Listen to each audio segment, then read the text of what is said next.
Chapter 10. Luther was still too shaken to say much on the way back to the cabin, but once they were there, he asked one of the many questions swirling around in his mind. "It's Friday? You said it was Friday."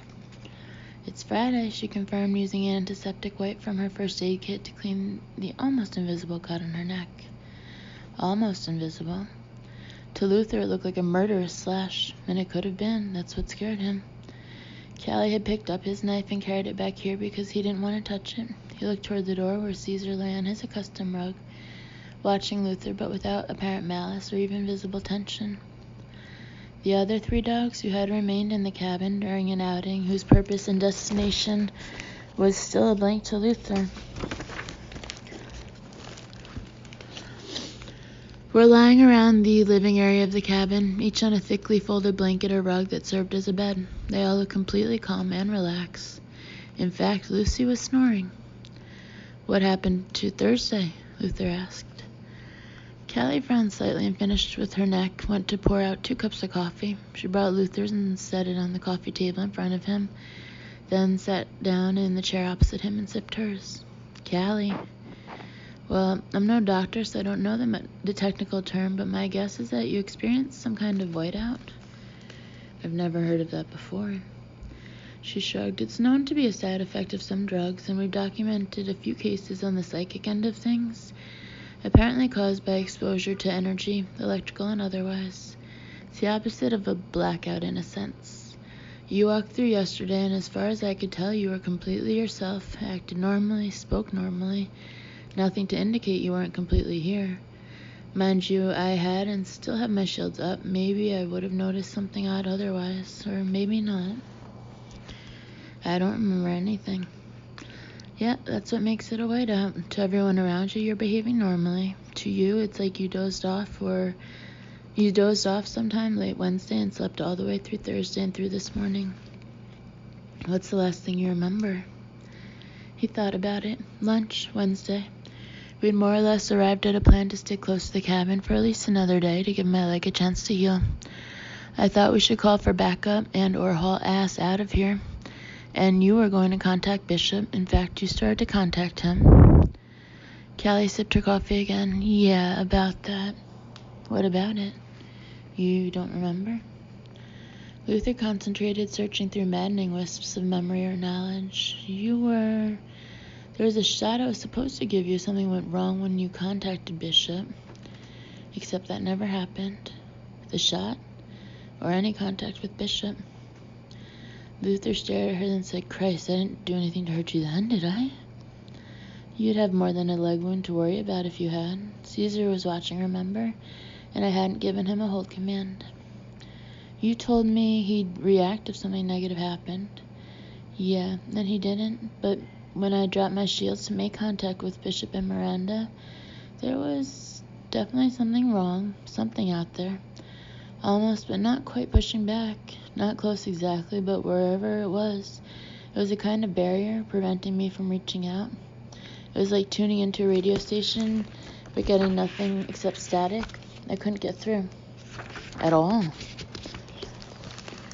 No, and the harder I tried to push through, the worse the static got. I decided I better back off and get my shields back up, so I did, and kept them up.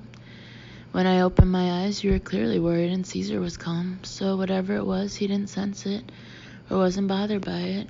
Maybe because whatever it was, it really wasn't here.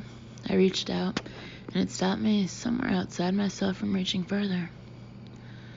Luther picked up his cup and took a long swallow, hoping the caffeine would help clear his mind. Clear his head. It didn't. Much. "Okay, I'm assuming nothing much happened yesterday." "No, Caesar and I took the other dogs out a few times, but they didn't want to go very far from the cabin, so we didn't. He and I went out once alone just to scout a bit farther. The rest of the time, you and I talked some, cleaned our weapons, swapped a few war stories." Luther was sorry he had missed that. He had a strong hunch that Callie's war stories would be varied and fascinating. Callie finished with a shrug, saying, "You were up on your feet by the afternoon, first using a makeshift crutch, and then pretty much under your own steam. You even took a hot shower last night, and if you needed help, you didn't ask." She lifted her coffee cup in a slight salute. "So, you do heal faster than the average bear." He grunted. So where were we headed before?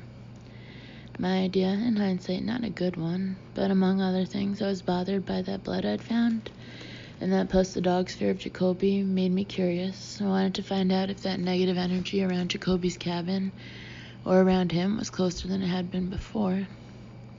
I think we can safely say it was. We were no more than a few hundred yards from his cabin when it happened. Luther felt more than a little grim. That crack in my shield?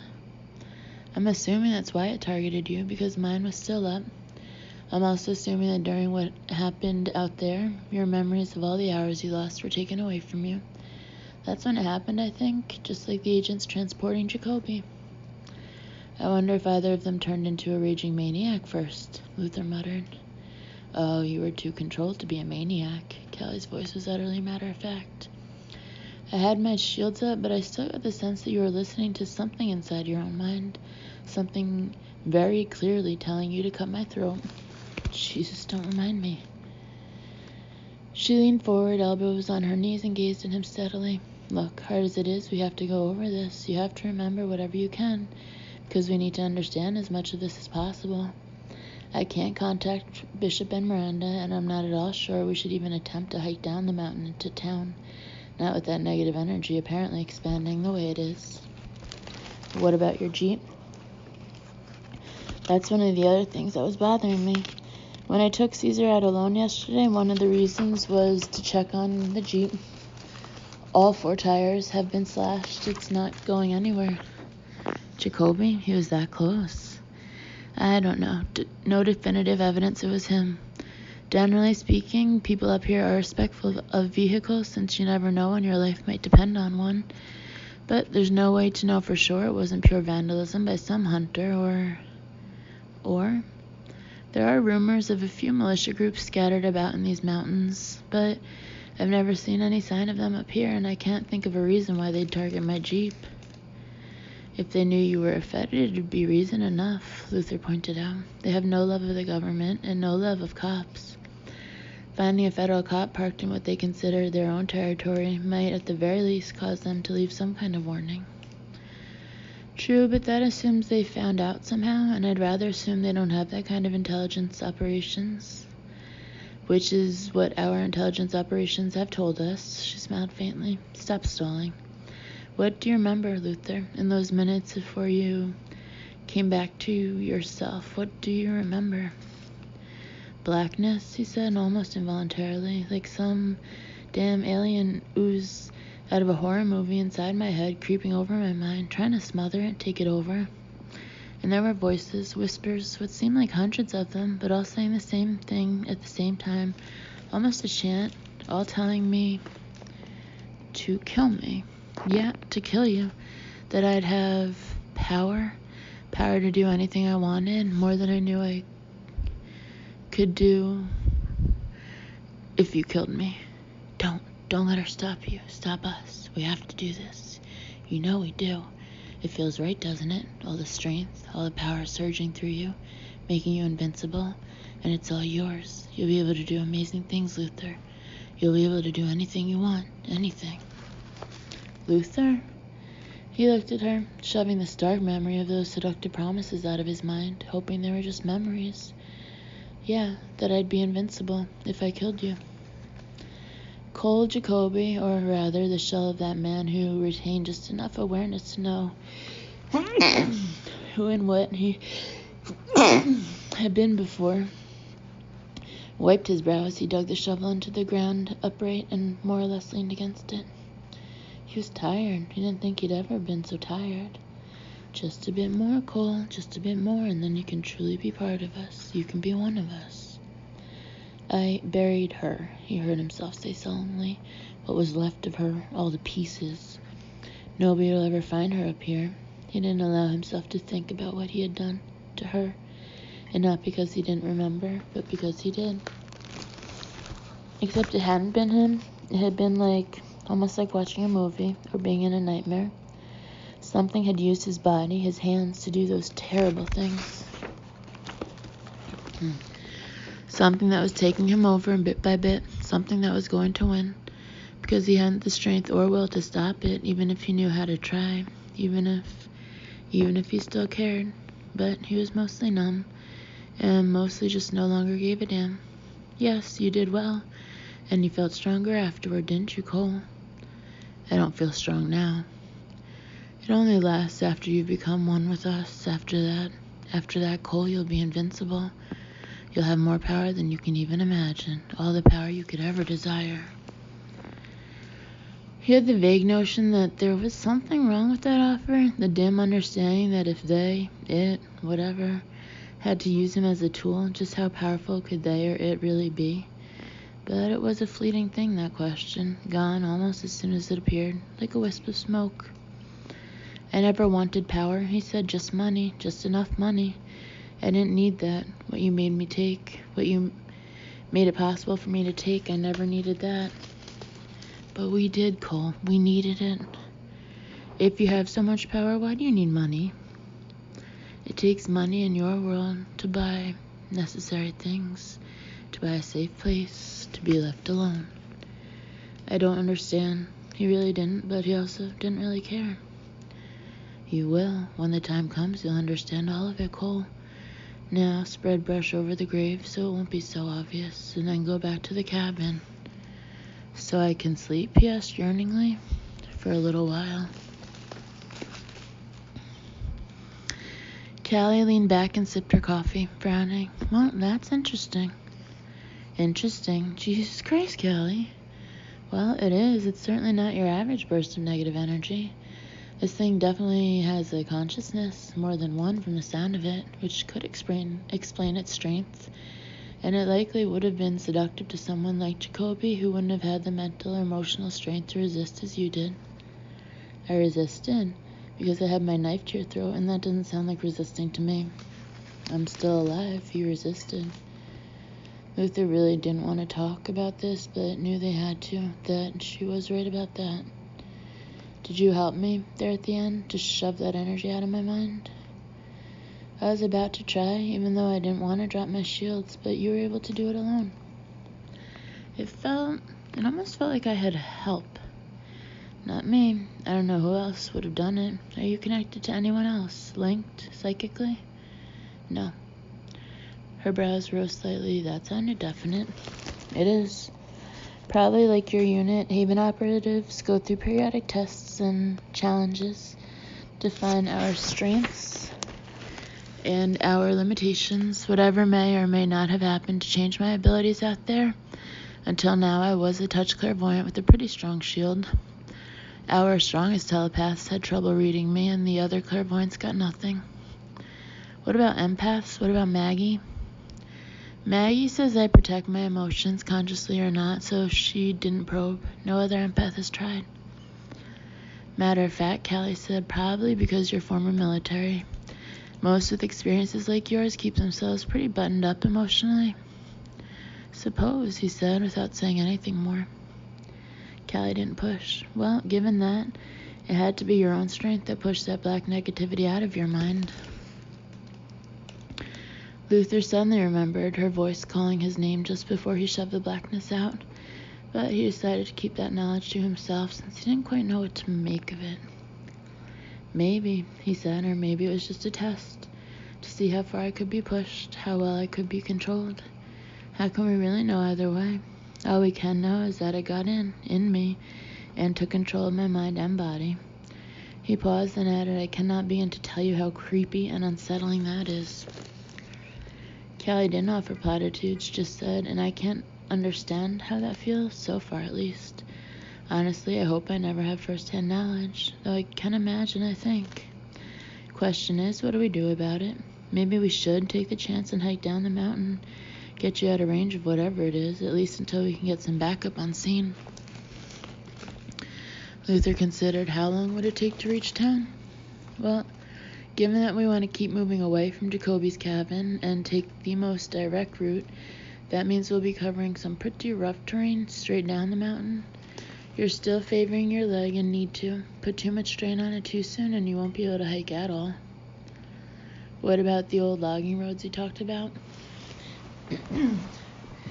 They make the trip shorter if you're in a vehicle, But it's not at all a direct route, and on foot following the roads would take twice as long as heading straight down the mountain. Okay, that makes sense. So how long? Probably a few hours. Wouldn't want to start now. By the time we got ready and got out of here, it would mean night would catch us long before we reached town. To know about you, but I'd rather not either camp or hike out in the open at night, at least until we have a better handle on exactly what this energy is and whether it's still expanding. You won't get an argument on that, but it means giving Jacoby more time to do whatever it is he's doing. It's a risk, stay or go. If he takes us out, there's nobody to warn, either the town or our respective bosses and other law enforcement, that Jacoby is a lot more than a simple bank robber and dangerous as hell. We just don't know how he's dangerous, besides his guns, I mean. I'm less worried about his guns than I am the negative energy, and I still want to know as much as possible about that blood.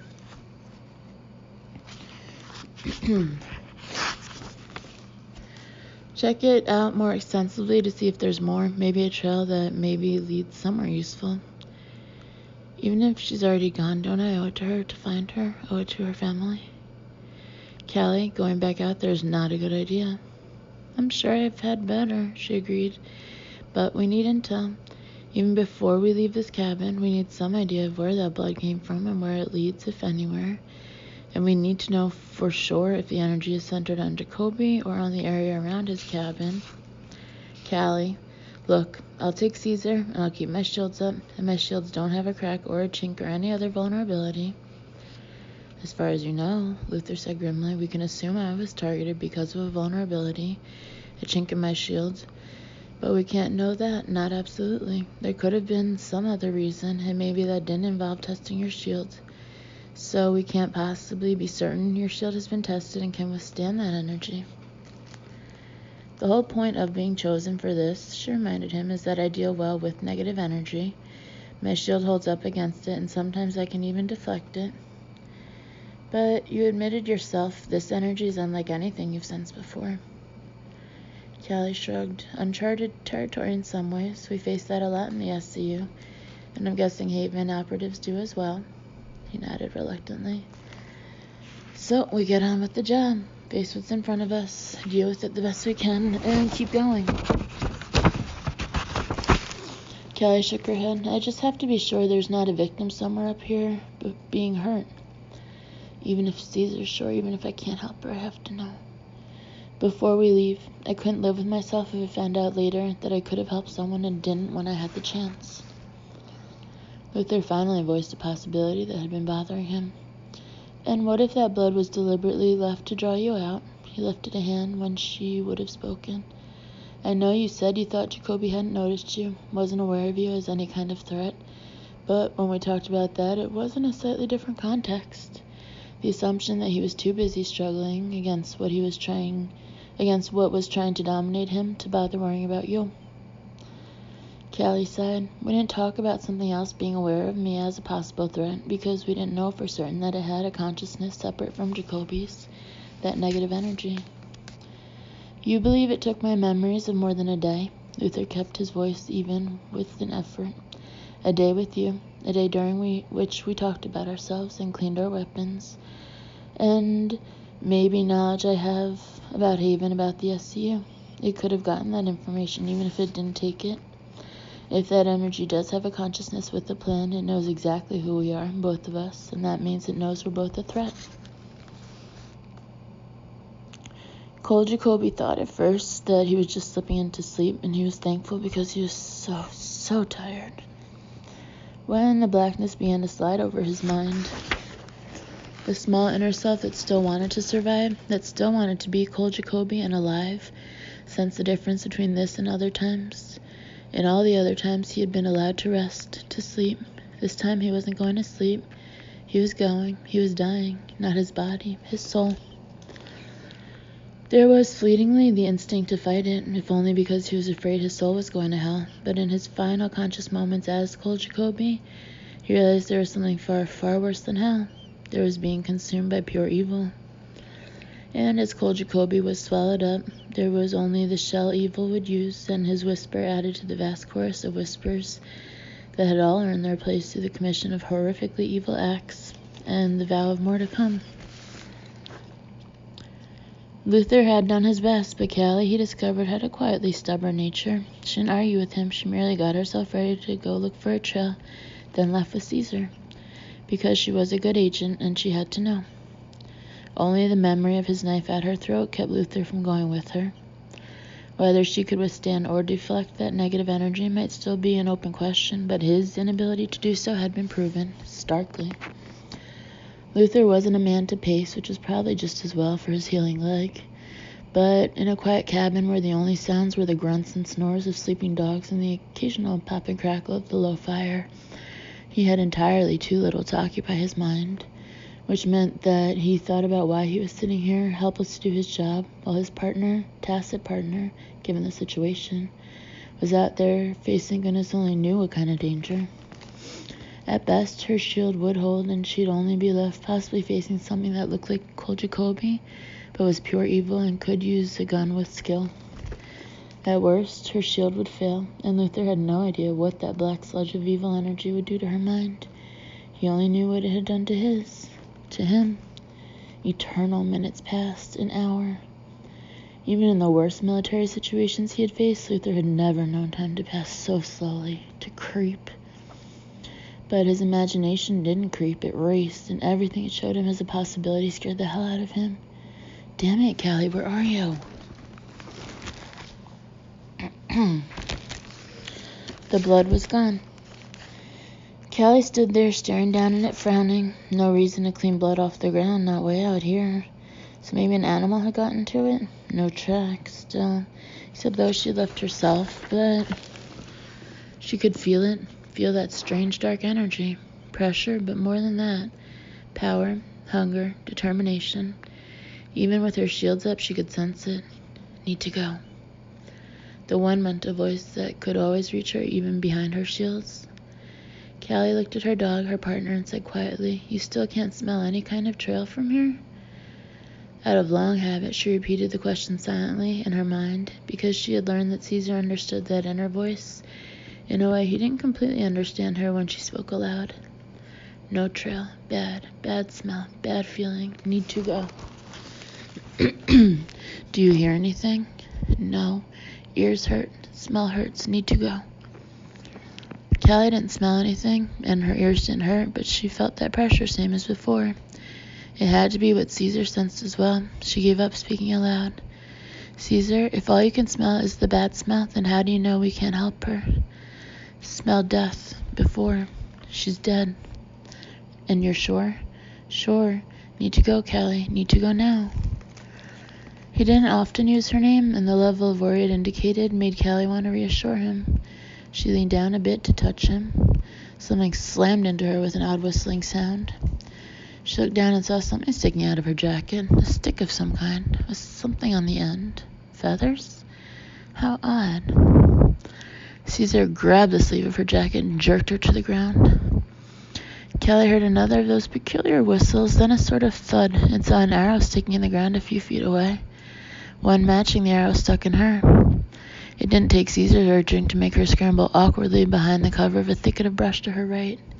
An arrow? The bastard has a bow and arrows?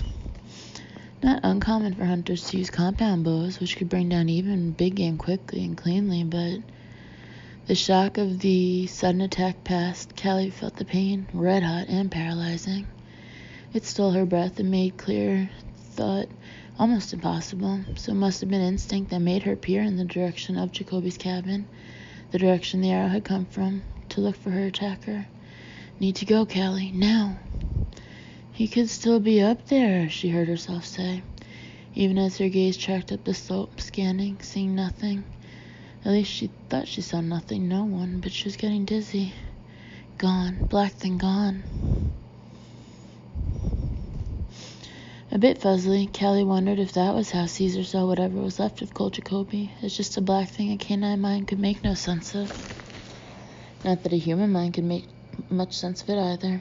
Go, Callie, go now.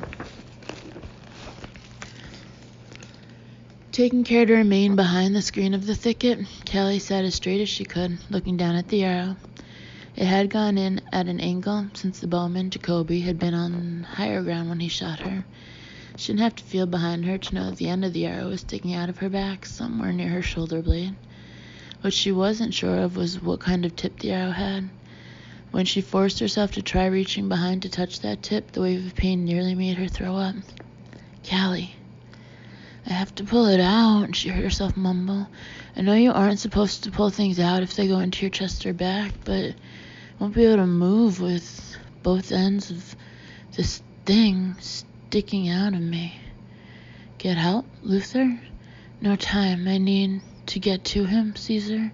I need back to the cabin. Let me..."